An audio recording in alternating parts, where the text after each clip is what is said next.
Hello, everybody. It's episode 8 of Grizzlies World Wide podcast. And tonight we have with us, straight from Memphis, Young Harriet. Young Harriet, I'm so glad that you're joining me here tonight. How are you? I'm doing good. How are you? I am doing fine, fine. Thank you so much for asking. So, you're ready to talk about the Grizz, about free agency, about all the stuff that's going on right now? Always, always. Always. Okay, let's go. Let's go. So let's just get started. And I think that maybe we could get started with the draft. hmm Um, okay, we draft Zach Edey with the ninth pick. Uh, did it surprise you? Well, um, if you had been in spaces, you would know that my pick was originally Donovan Clean, Mm-hmm. for a multitude of reasons. But it didn't surprise me that Zach Edey ended up in a Memphis Grizzlies uniform, especially after listening to his comments uh, at his introductory press conference. So Mm-hmm. I'm glad he made it through the process, and I'm glad he is now a Memphis Grizzly. So you when you said the comments you made, you meaning like he was being like uh, for years the Grizzlies being like shown interested in him. That's what you mean. Absolutely. In over this last couple of years, if you listen to the new players that the Grizzlies have brought in, whether it be via trade or draft, they have followed a couple of these players before them eventually becoming a Memphis Grizzly. I know the same was said for Marcus Smart and also Zaire. So to hear Zach E saying that they had been following him for the last 2 years, 2 or 3 years or so, ever since Mm-hmm. he was a sophomore, it just brought everything, into a clearer view. Yeah, for sure. You mentioned that you were more likely into Donovan Cleveland, right? So, Yes. but now we'll draft ED. There are some questions. There were some questions, and there still are. How will his game translate into the NBA today? How do you feel about this? I How do you think, feel? Yeah. I'm How do sorry, you go feel? ahead. No, no. I was just going to compliment. How do you think that his game will translate for the NBA today, especially for the Memphis Grizzlies team? I think, first of all, I think Zach Edey's game, especially on the offensive end, will translate very well for the Memphis Grizzlies. I think his drafting him his game complements the three best players on the Memphis Grizzlies right now. If you look at uh Zach Edey and his immense size and his ability to Mm-hmm. clear out clear out space for Ja Morant, allowing Ja Morant to put continuous pressure on the rim, allowing him to ascend to being the number one paint scorer in the league as he was 2 or 3 years ago. I think that's Mm-hmm. going to benefit Ja. When you talk about again, it's his immense size for Desmond Bain, clearing the way for him, setting those pin down screens, setting those down screens, allowing Desmond Bain to get to that mid range where he's extremely effective. And if you know anything about the playoffs, they take away trays and lays, and the mid range area is always open. And also to keep, downhill Des has become a thing over the last couple of years. Yeah. Maybe downhill Dez can go back to mid range sniper Dez. Yeah, yeah, You for know, sure. right, Mm. uh to keep him less injured. And for Jaren, simply giving him a partner, giving him a high low partner, allowing Zach Edey to use his height and his length in the front of the rim so Jaren can be that defensive player of the year, help side defender again. And also on offense as well, allowing Jaren to play more isolation ball, allowing him to step out on the perimeter has where he continues to develop his game. And Jaren can also serve as as a hub, in my opinion, allowing Hmm. Zach Edey to do what the Grizzlies need the most right now from him, which is to rebound, which is to um, be a finisher in the paint. And I think it's the best. I think it's the best landing spot for him, and I think it's going to work out very well for the Grizzlies.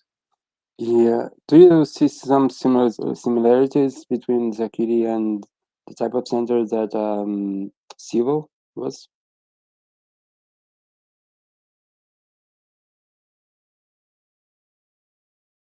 Hello? Oh, I hit the. I'm sorry, I hit Yeah, the mute button. that's cool. Did you listen to my question? Yes, I heard your question. Watching Zach Edey play, I get a little bit of. My hope is that he turns out to be more Marcus All than Steven Uh-huh. Adams. Marc Gasol was an excellent passer.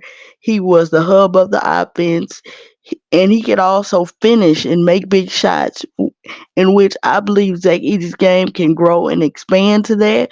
But right now, we need him to be more Steve-O, that bruiser, that rebounder, and, in some instances, that enforcer, that toughness that everybody says that this team needs. Yeah, for sure. And about Zakidi, that's another question I want to make you. That's like some nicknames coming from him. Do you like have a preferred one? Yeah, I have two. Uh, Which my are? The first one is the Great Wall, and Yeah, yeah. the second one is the Big Poutine. If you don't know what a poutine is, it's I the just, national dish of Canada. I just found out like 4 days ago because I was reading on Grizz Twitter the Putin, and then I went to Google and to search. Yeah, it's uh, uh, potatoes and cheese, and it's like a national food from Canada, from Quebec, I think. It's Yes, yes. Potatoes, cheese, and gravy. All things to make your back big, which everybody on Grizz Twitter and Grizz Nation agrees that you need down low. A big yeah. back center to get rebounds and block shots and play defense. So you're locked in on Great Wall and Big Booty, right? Yeah, I'm locked in on those. You can stamp it. Okay, and it's stamped right now. Big, Great Yeah. Wall or Big Booty. Also, in the draft on the second round, we also draft Jalen Wells and Cam Spencer. Um, do you know anything? Did you know anything prior to the draft from these players? Uh, if you did, what did you do? What did you know? And if you didn't know, probably you done some. You looked at things like I did. Um, and I remember that at the presser the other day, like Zach Lyman was telling that they were going to the second round and hopefully they will get one of them. And they ended up with both of them. What's your thoughts on both Jalen Wells and Cam Spencer? Right now, during the draft process, and let me just say this: the draft process is one of my favorite parts of basketball. I was more in tune with Cam Spencer than I was Jalen Wells. Jalen Wells was not on my radar, to be honest. But Mm-hmm. going back and watching some, film and videos of this young man, Jalen Wells is so dynamic with the ball, especially when you're talking about shot creating. And the more shot creators you can have on the floor, the better off it'll be. Especially when you can get Desmond Bain off of the ball and allow him just to be freed up as a shooter, excuse me, and Mm-hmm.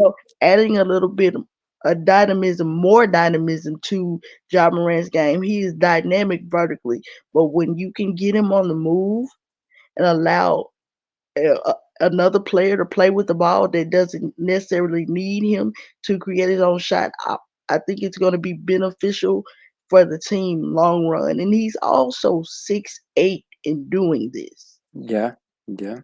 You know S- that's a welcome sight for me because I like players who are big wings. Yeah, yeah, for sure, for sure. You said that you were okay. Jalen's Wells were not on your radar. Cam Spencer was. Why? What were you seeing him? What were you seeing on him on Cam? Cam Spencer to me is just a flat out unassuming dog. Like he is going to do his job and he is going to do it well.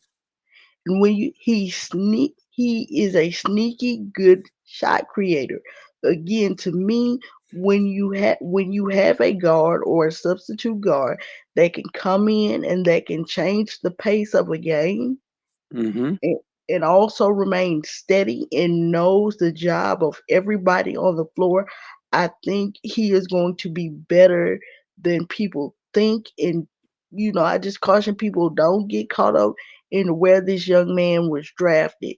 He has a little wiggle to his game, and I like that very much from him. Yeah. Okay.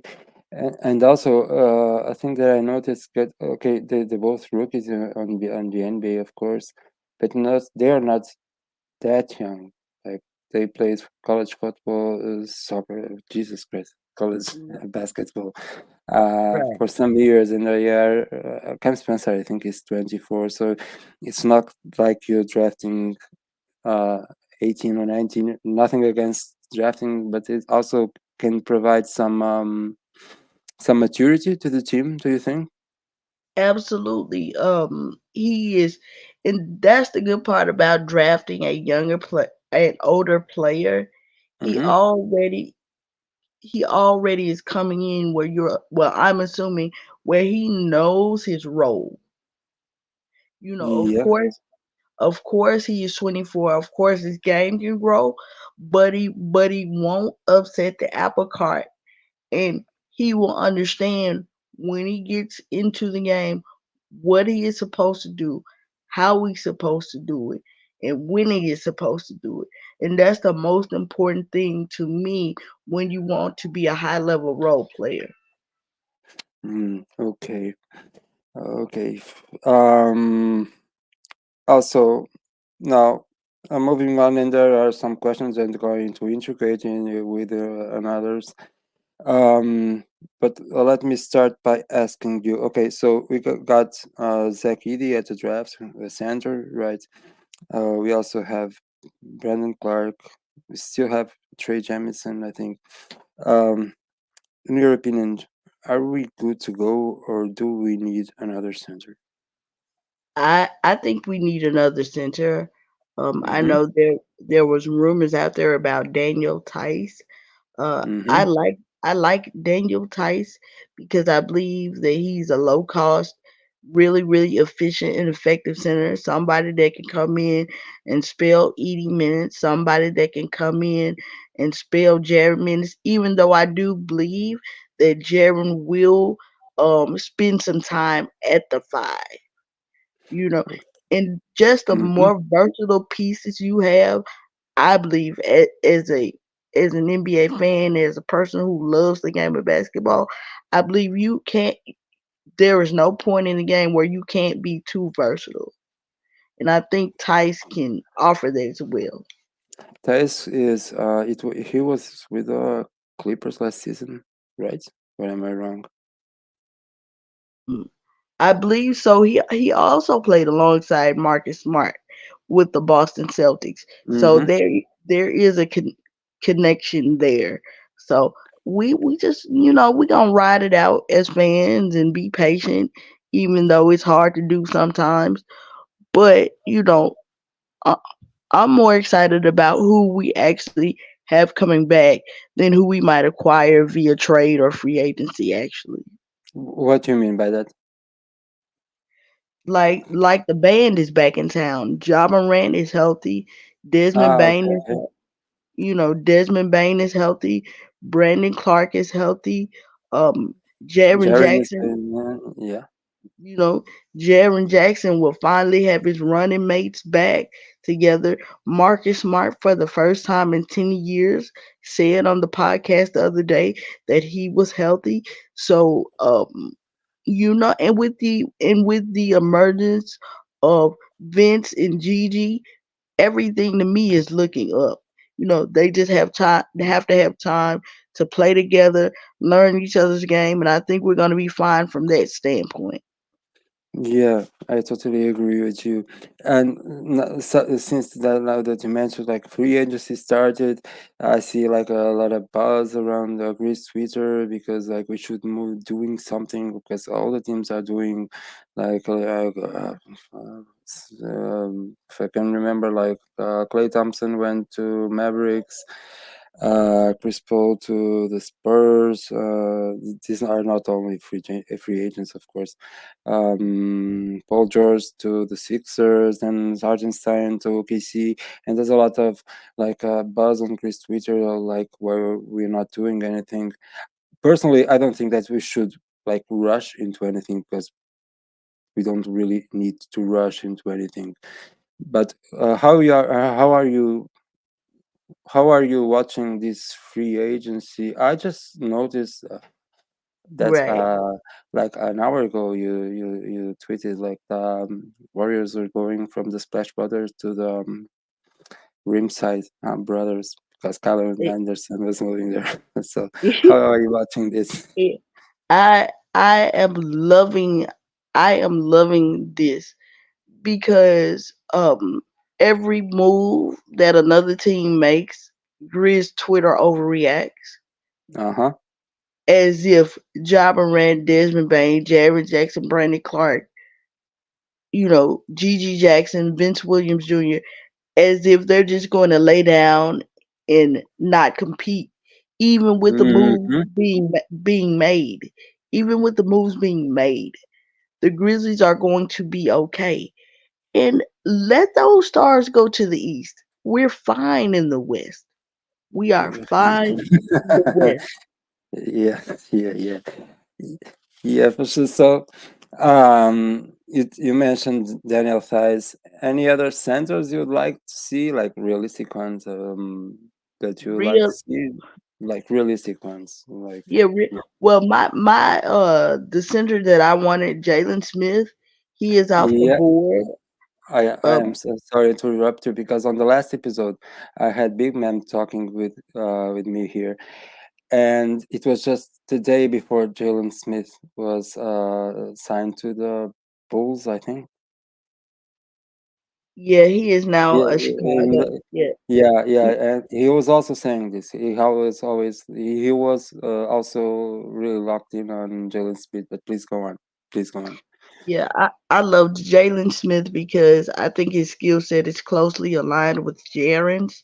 Mm-hmm. But in terms of centers that the Grizzlies might be looking at, like I like the idea of Daniel Tice because Okay, he's going to be efficient, he's going to hustle, he's going to play hard, and he's not going to need the ball a lot. When okay. we just need a guy in there to soak up some minutes and not kill us, man.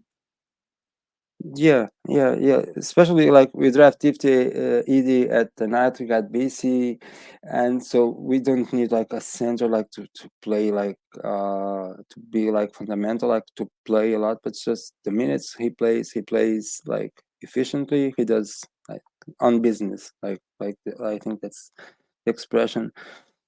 Yeah, So yes, yeah, he stands on business while he's in there.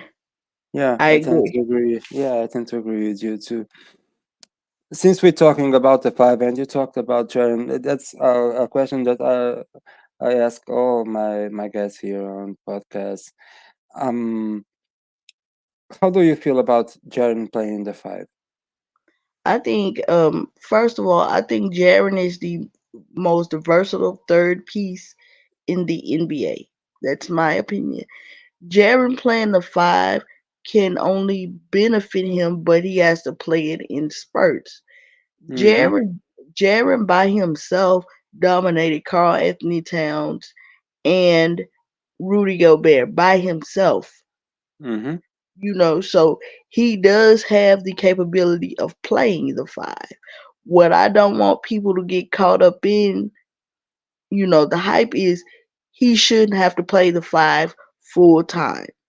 And that's not to say that he can't do it, but if you want to be able to maximize his skill set, and if Precisely. you can maximize his skill set at the four primarily, why wouldn't you do that? And two, we have also heard Brandon Clark say Jaren wanted to play the four. But you know what lineup works well too? Jaren playing the five, Brandon Clark playing the four, excuse me. I think Hmm. that lineup, that two-man lineup is going to dominate again because of the matchup problem that Jaren presents to most fives, you know, when he Hmm. played. Yeah, yeah, I totally agree with you. I think that like most people that have been here on podcast, they they, they they they tend to go this way too. Okay, Jaren can play the five at sometimes in the games, but that should not be his primary role. Because he's best like playing the four, and having and the space to roam and like to block shots and not like standing at the five. So because I ask this because it's a question that sometimes arises on Chris Twitter, and I think that all questions are valid, and you can ask you we can change arguments. So I say well my piece, you say your piece, everyone says piece, but it's a question that sometimes this season I saw coming up, especially regarding Jaren rebounding, and but so that's why I asked this question. But in my opinion, yeah, he's probably he can do the five, but it's like you won't maximize his abilities if you just keep playing at the five, right? Eh, It's my opinion. Right, and I agree with you. I believe Jaren can do both. Yeah. Mm-hmm. I believe he can play the four and the five. Sometimes it's on the coach to know and understand the flow of the game, and hopefully Taylor Jenkins will say, he might have been playing the four, the power forward position, Uh-huh. maybe the first half of the game, but to close the game, they need him to play the five. Hopefully Taylor Jenkins has a good enough feel for the situation and the player that he is, the player that he's been coaching all of these years, to know when to do that. And I think Jaren will flourish in that type of role. Yeah, for sure. And you can never have too many options. And like as you said, Jaren versatility is like a big thing, a very big thing on him. Absolutely, Um, he's so fine. yeah, absolutely. And since we are on free agency, there's this Luke Kennard thing. That okay, we didn't take the team option, but then Grizzlies PR announced that both parts were eager to reach to an agreement, which could mean uh, maybe like a 3 year, probably a 3 year deal, like but less cost every year. How do you see all this Luke and our thing? I thought they were going to to take the team option, and I was kind of surprised. But okay, but if we can get him on a cheaper deal, I think it's great. But how are you seeing all these things going on with Luke? I read somewhere in the report that they were going to turn down this option because it freed up the $12.9 million mid-level exception, and Mm-hmm. I totally agree with that move because as you and I have said on this podcast, that the Grizzlies may need one or two more pieces, and if you Mm-hmm. have money to do so, then you should do it. I think Luke Kennard is brilliant at what he does, which is being a flat out shooter.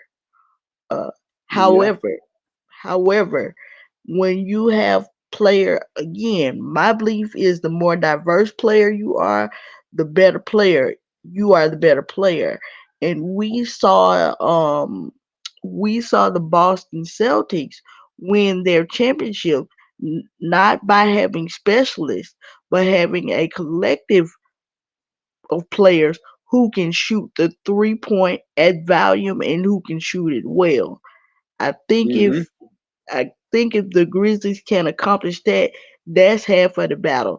Not necessarily paying all this money to a specialist, but because if you're going to bring them back at a reasonable price, at a reasonable number of years, at a contract that is tradable if need be.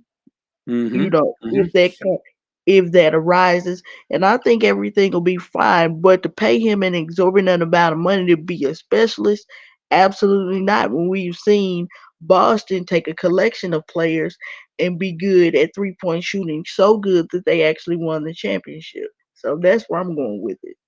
Yeah, okay, okay. You mentioned Boston, and I'm gonna just slip away a little bit from the Grizzlies. Did you watch the playoffs? What did you make of the playoffs? What's the biggest take you make of the made of the playoffs this I year? d- If you yeah, if you saw them, of course.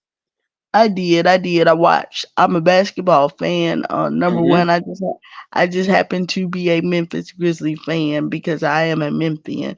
But Luka Doncic made a fan out of me. Luka Doncic is still playing basketball. People, he is Luka still Doncic playing that. is sorry. What you say? Yes. Luka Doncic. Uh, yeah. Luka Doncic made a fan out of me. Um, I loved. I loved the redemption arc of Kyrie Irving. Um, I just loved Dallas's entire makeup. I love Derek Lively's story. Uh huh. Um, you know, I even to watch to watch the Minnesota Timberwolves and what they did was really cool to see. I'll never admit it in spaces, but I'll admit it here. I think Anthony Edwards is one of the biggest and brightest personalities Mm-hmm. in Mm-hmm. in the game today. And of course, just watching the Joker play basketball Yeah. is one of the coolest things and uh one of the coolest things and best gifts as a basketball fan because he's just a regular guy who does extraordinary shit when he gets out on the basketball court, and you can't help but to love it as a basketball fan. Yeah, yeah. I asked you about Doncic because and some people that know me, they know this. Like Doncic is like is my non-Greece favorite player. Like so that's why I asked you what you were talking about Luka Doncic because I think Yeah, he's really I think great. Now yeah, go on, please. I think Luka Doncic is just an absolute stone cold killer. Yeah. And I mean that in the most best way, the most affectionate way. And you don't like he really doesn't care if you like him or not. He just wants to win, and I think that's refreshing today. I Yeah, love and yeah, me too. And also this thing because he's like that on court, yeah. But then off court, he's like simple. He's just like humble. He's just like an ordinary guy. I really like that also too. yeah, Um, I enjoyed watching him play, and I enjoyed, Jalen Brown just take over these playoffs for the Boston Celtics, and um Derek White, just his defensive capability and clamps. mhm, It, mhm. it was good, man. And shout out to Drew Holiday because Drew Holiday is a real winner. He goes to work, he does his job, and he comes home with championships. And that's all you can ask from any sporting career. Yeah, yeah, for sure, 100%, 100%. And then so we were talking about the playoffs, and of course, it might lead us to the next question. Yeah, we didn't make the playoffs because it was a season. So, what kind of balance do you do of a season like this, like in general? Because me personally, okay, of course, as a fan, you always want to see your team to win, and you always want to see your team making to playoffs and finals and everything. But okay, and from that standpoint, it was disappointing. But I also get the sense it was like going through hardship this year can translate into something great in years to come. That's my personal opinion, of course. What balance do you do of the Grizzly season?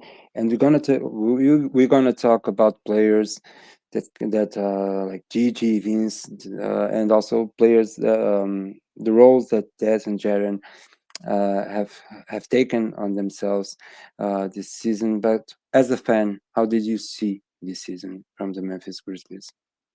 I'm not gonna lie, it was a hard season, Yeah, but yeah, it but was. yeah, in all hard things, you still find joy. How could you Mm-hmm. not during that 9 game stretch of When John, when yeah, Jai came back? How could you not feel good for that young man?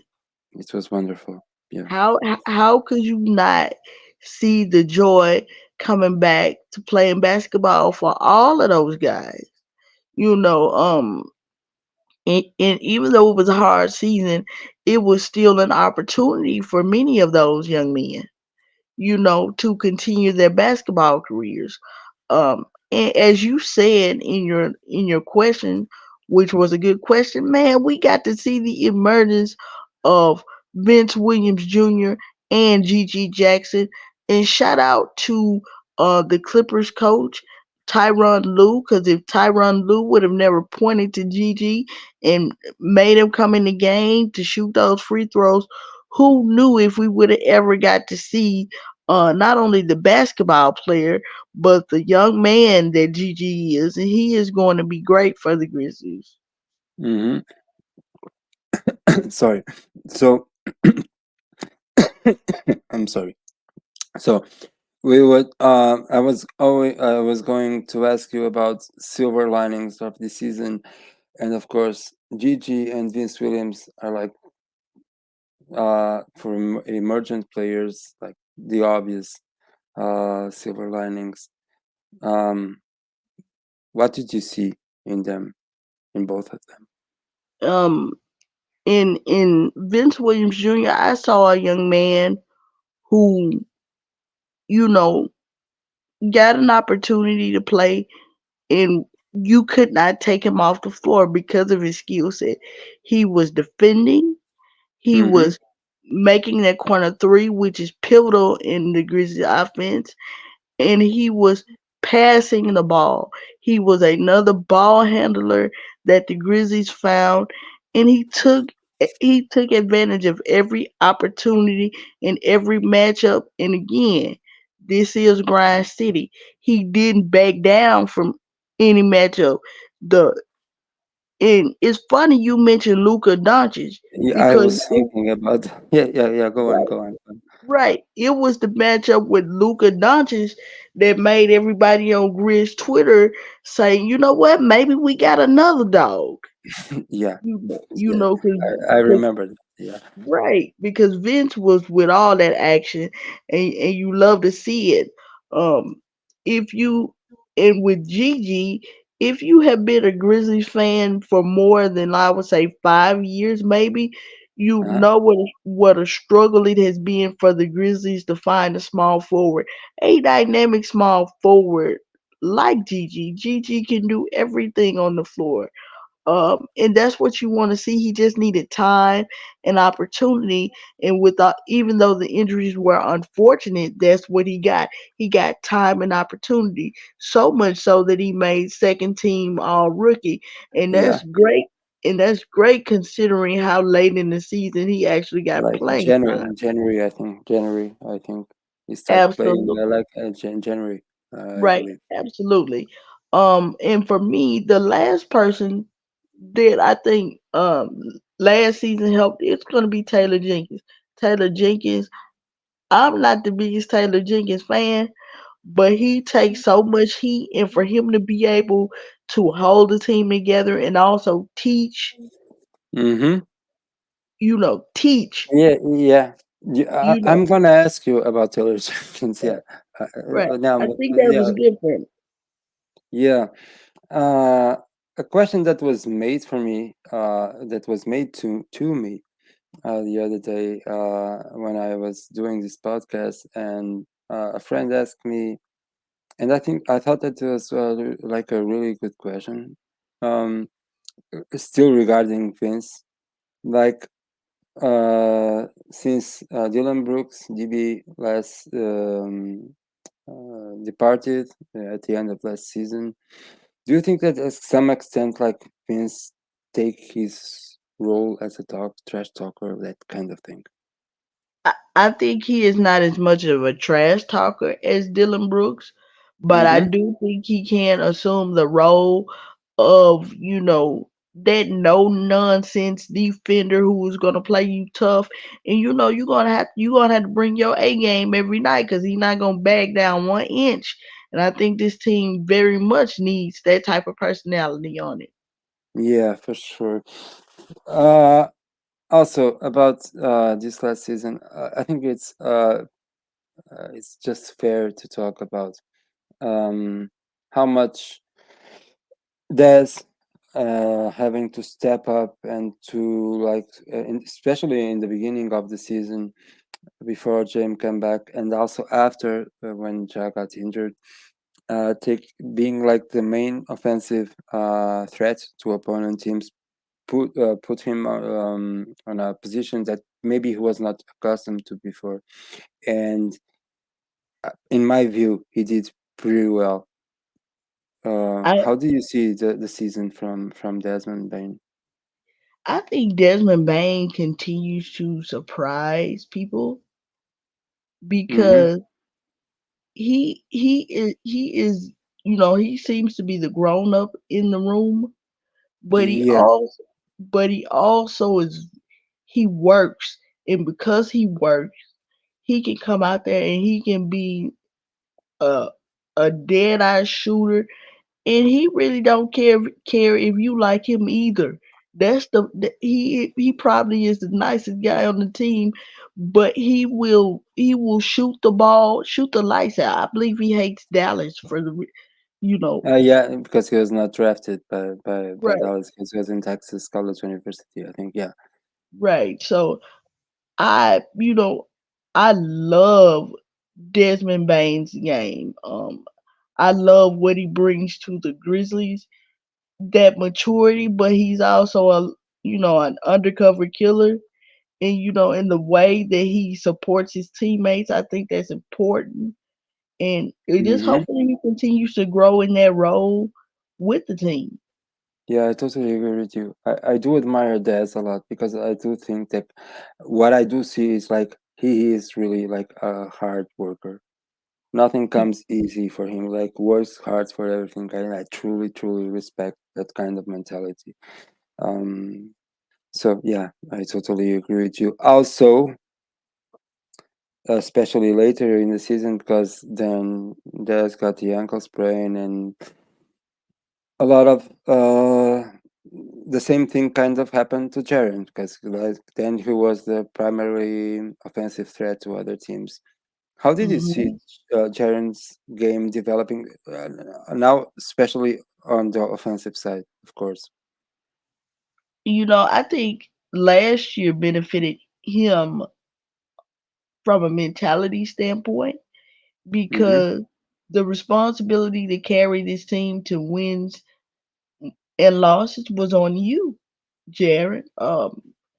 And for the happy-go-lucky kid who is funny, who is in the background, and who just does his job, being pushed to the forefront works, and it changes his mentality. And I think that's what we saw during the season. And like I said, I think it can only benefit the team going forward because most nights on a fully healthy roster, Jaren is going to be the mismatch.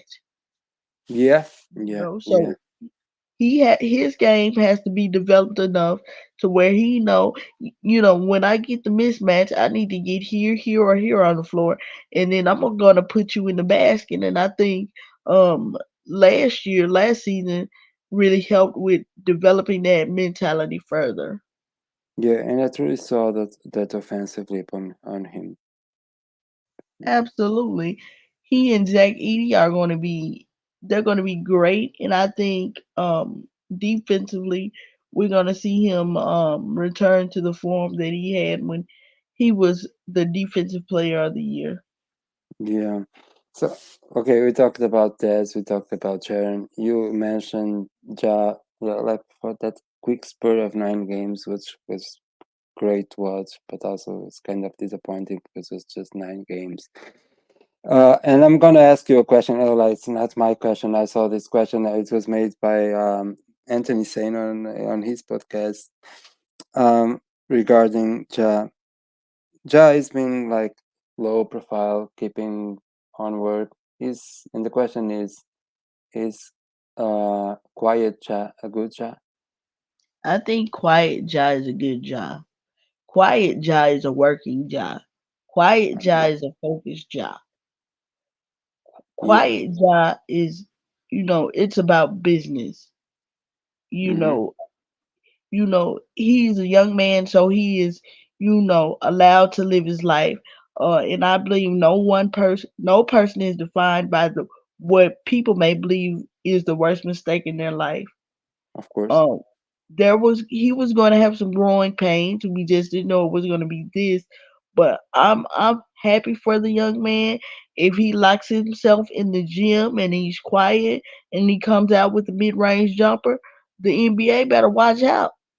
Yeah, yeah. Like, yeah, I totally agree with you. And like, let basketball play for you, talk for you. Let your Right? basketball talk Could for you. you could you imagine a John Morant with a chip on his shoulder and a mid range jumper? No, yeah, yeah, yeah. That would be like because he's working on that. I see some videos. He's working on the mid range. And he gets at mid range. It's gonna be even more troubling for other teams. Absolutely, I Yeah, agree. yeah, and I truly, because I asked you this question, but I also do think that the quiet chat is like the the perfect chat because you don't have to talk, of course, because he's 24 years old. So right now he's 24. Yeah, he is. So yeah, you get a lot of attention from media, but as you said, and it's something that's deep in me. You cannot be defined by like the error, some error that you made in your life. You cannot Right, be defined by that, of course. And so the way like to bounce back from that is just to lock in, keep quiet, do your work. Go to the gym, practice your hoops, and then you speak on the court. And I think right. that guy is getting there. It's like the thing that I sense. He's getting there because And and we have I to think. remember too. We have to remember too. Even though Ja Morant played only 9 games last year, he was Hmm. still top 10 in jersey sales. And here in Memphis, Hmm. they did an EYBL tournament, and I kid you not, every kid had on a pair of Jaws. So he really hasn't gone anywhere. He's just quiet. Yes. And yeah, and I'm happy for the young man. Yeah, me Um too. yeah, and in October around Halloween, roll the ball out and NBA be damned because we coming for everything. The Grizzlies are coming for everything they're owed. Yeah, yeah, for sure, for sure. I'm totally with you on that. Um, I also want to ask you about Marcus Smart. That is I have read something that maybe if it was like the perfect situation, he could be involved in a trade or something. But on my yeah, okay, I do believe that in principle you have like players that are like you cannot touch, and we mentioned like Chad, that's Sharon. Those obviously you can touch. I think you cannot also touch like Vince or even Gigi. And but for Marcus, uh, I yeah, okay, if it was like a very good deal, yeah, maybe, but I'm not really into it because I we never really watch him like for that apart from that nine stretch game that we mentioned, we didn't really watch him play with the Grizz shirt. Um, how do you see Marcus Smart um, going into to the next season? And I think that the Grizzlies already made known that they are not like willing to trade him. What Right. would you do? First of What all, yeah, Marcus go ahead. Smart, other than Jaren, other than Jaren, I think Marcus Smart on Grizz Twitter may be the second most polarizing player. Let me say this. I do Mm-hmm, not think that Marcus Smart should be untouchable at this point. mm-hmm, However, I want him on this team. mm-hmm. He is a proven veteran with playoff experience who has been through the wars.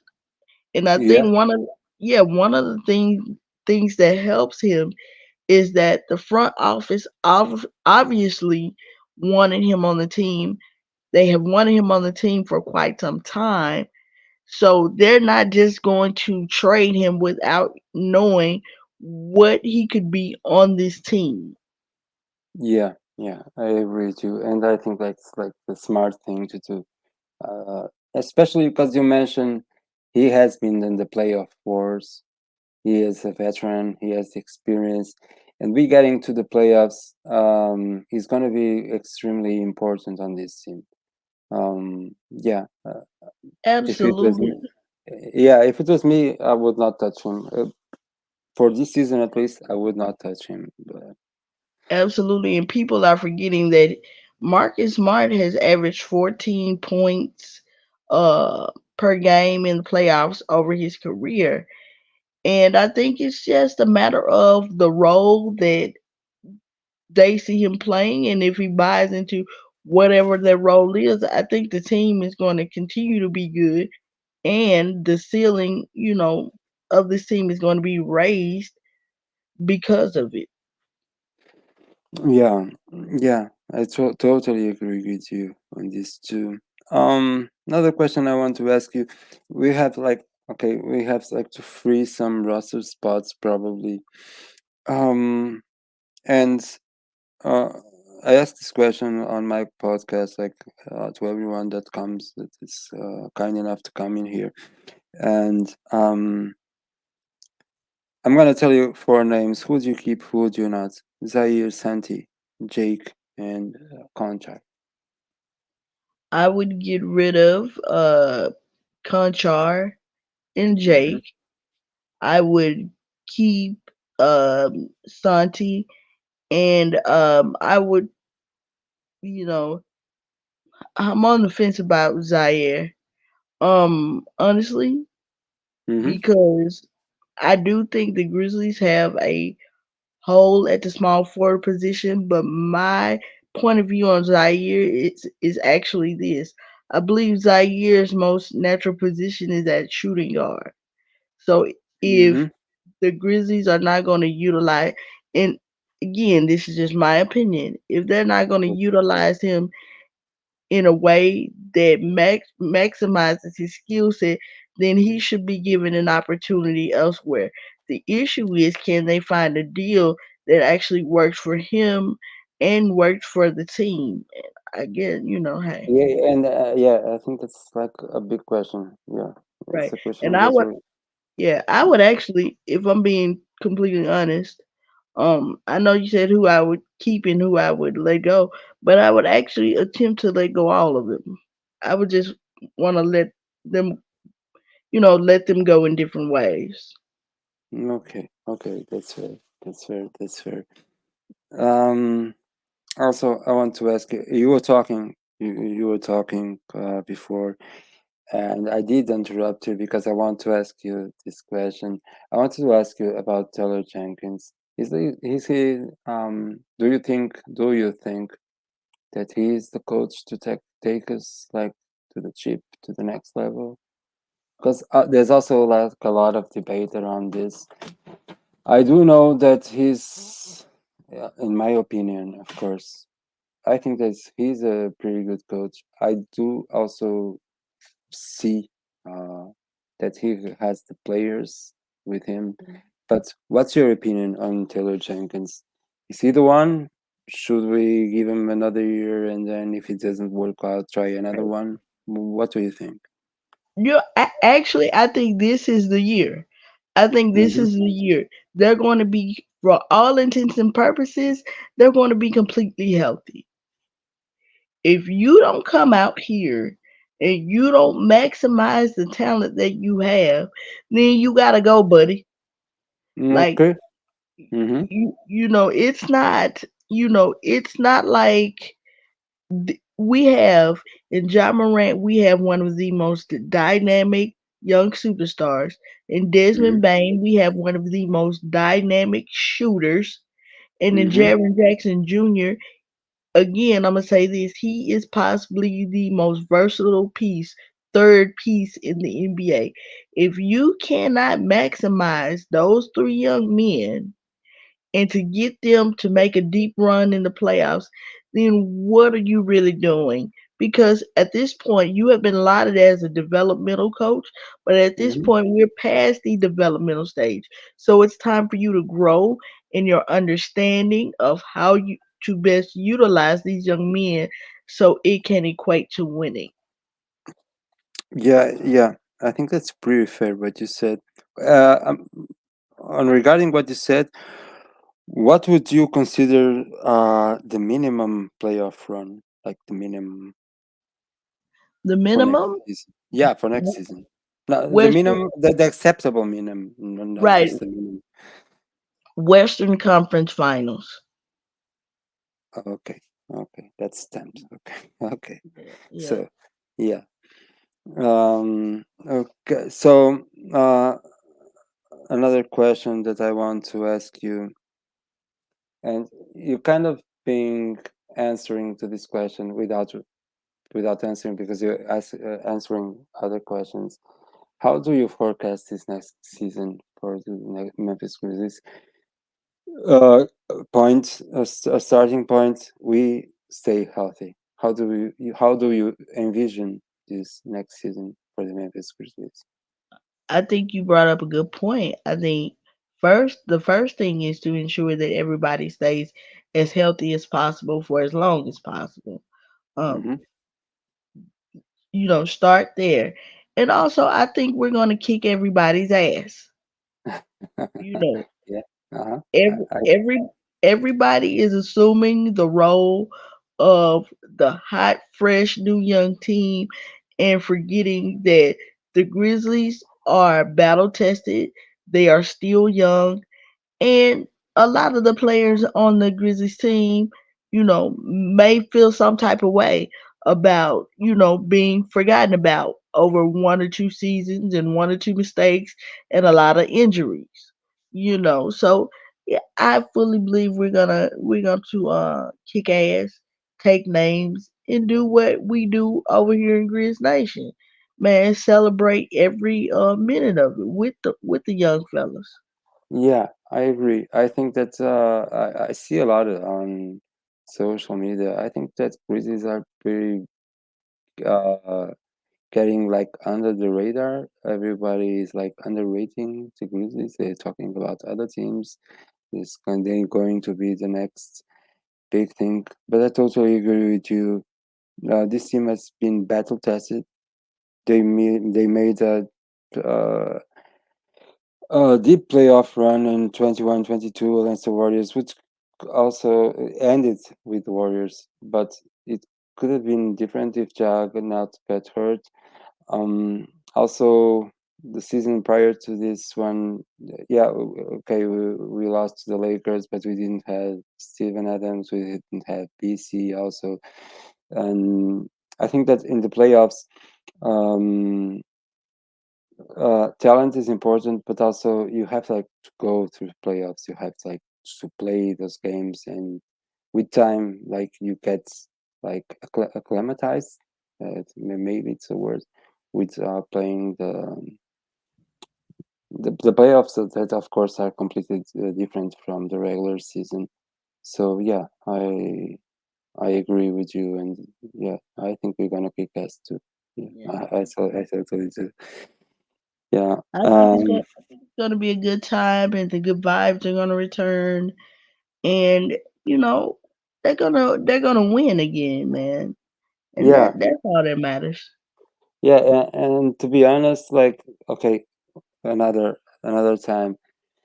Everybody's staying as healthy as possible for the longest time possible. I think it's like be a redemption from this last season that was It's, really it's like difficult yeah, to watch.